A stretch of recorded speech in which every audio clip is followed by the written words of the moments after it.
Hello kagulong, panibagong upload na naman po tayo. May magpapatubeless nga pala na rim set. Kumbaga hindi na natin siya lalagyan ng interior. Gulong na lang siya sa kanyang rim niya.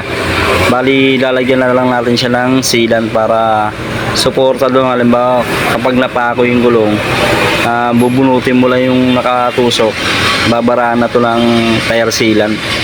Hindi nga naniniwala yung customer na kaya palang tubeless kapag yung naka-rim set lang.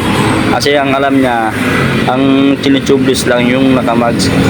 Kaya ang sabi ko sa may-ari, sige boss, i-try natin yung tubeless para malaman mo na naya-tubeless talaga pag yung naka-rim set.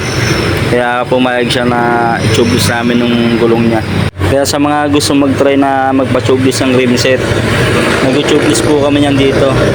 Dito lang po kami sa may Molino 2, Bacoor, Cavite Road. Tabi lang kami ng Ilonggos Best. Tapat lang kami ng Master Garage. Hindi ko na nga pala pinakita sa inyo kung paano ko pinutol yung sobrang interior. Bali kasi hindi ko napansin na hindi na pala naka-video. Thank you for watching. God bless po.